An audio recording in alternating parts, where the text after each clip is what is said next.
Oke, next kita akan bikin home lab server kita mau kita apain ya. Yang pertama kita akan installin OS-nya ya di sini. OS-nya kita akan pakai apa? Bukan pakai Windows atau apa, kita pakai Proxmox. Adalah OS yang didesain khusus untuk nanganin virtualization ya. Di sini kan dijelaskan ya. Kita pakai Proxmox Virtual Environment atau Proxmox VE. Di sini kita bisa memungkinkan bisa bikin VM di dalam home lab kita. Jadi kita bisa explore macam-macam OS atau aplikasi mau run di dalamnya tanpa harus repot kita gonta-ganti operating system. Makanya kita harus pakai Proxmox di sini biar lebih fleksibel ya. Nah, di dalam Proxmox nanti kita akan installin beberapa VM ya di sini. Jadi di sini kita bisa pakai VM. Di Proxmox itu juga ada kontainer ya namanya CT ya. Nah, kita juga bisa install macam-macam ya, entah itu Ubuntu atau Windows sekalipun juga bisa di dalamnya selama dibawahi sama Proxmox ini. Nah, itulah gunanya kita kenapa mau pakai Proxmox, karena kita bisa lebih fleksibel di dalamnya. Nah, di dalam VM pun kita bisa installin aplikasi kayak macam Docker atau misalkan ada Kubernetes atau yang lain. Kita bisa leluasa di dalamnya dan kita bisa bikin cluster ya antar VM gitu bisa gitu. Nah, ini pokoknya powerful banget kalau kita pakai Proxmox. Untuk sistem requirement-nya sendiri, nah di sini karena Proxmox hanya support yang x86 atau x64, jadi di sini prosesornya adalah Intel 64 atau AMD 64 ya, dengan VT AMD vCPU flag apa lain, pokoknya virtualisasi lah ya. Kemudian memori minimum di sini 2 GB untuk OS-nya ya. Kemudian ya selebihnya ini fitur-fitur yang mungkin akan dipakai yang next level. Kemudian di sini untuk for evaluation, untuk testing aja minimum RAM 1 GB dia bisa run. Cuman kalau kita RAM-nya semakin kecil, kita mau bikin VM juga akan terbatas ya. Jadi di sini gue sarankan untuk home lab servernya kita atau device-nya kita tuh minimum ya punya RAM yang cukup untuk bisa kita gunakan ke depannya. Gue saja sih mungkin start from 4 GB, 8 GB, semakin gede semakin bagus. Karena kita bisa create multiple VM dan aplikasi tentunya, dan nggak membebani dari si home lab server kita sendiri. Untuk CPU-nya sih gue suggest yang minimum ya dual core bisa mungkin ya, kalau misalkan aplikasinya nggak terlalu rumit. Nah, cuman kalau ada 4 core lebih baik ya, karena kita bisa multiple aplikasi dari beberapa core-nya. Nanti kita bisa assign ya untuk VMA, VMB, nanti berapa core yang akan kita assign ya itu bisa. Jadi semakin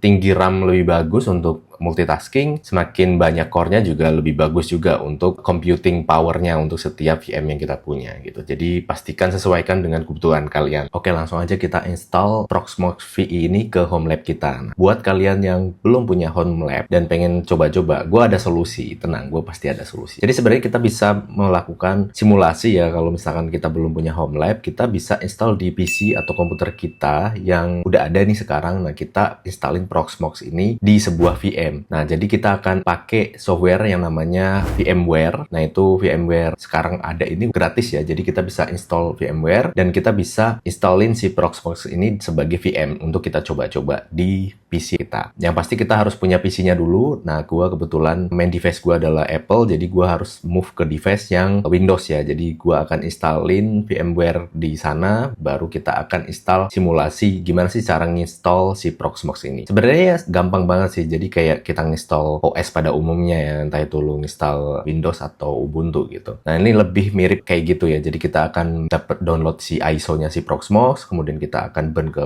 flash disk, baru kita colok dan install dan lain-lain. Karena gue nggak punya spare home lab juga, jadi gue akan simulasikan pakai VMware. Jadi kalian bisa ikutin langkah-langkahnya seolah-olah kita akan install di real device-nya. Once itu kalian punya real device, kalian bisa install langsung home lab device kalian. Oke, langsung aja kita gas.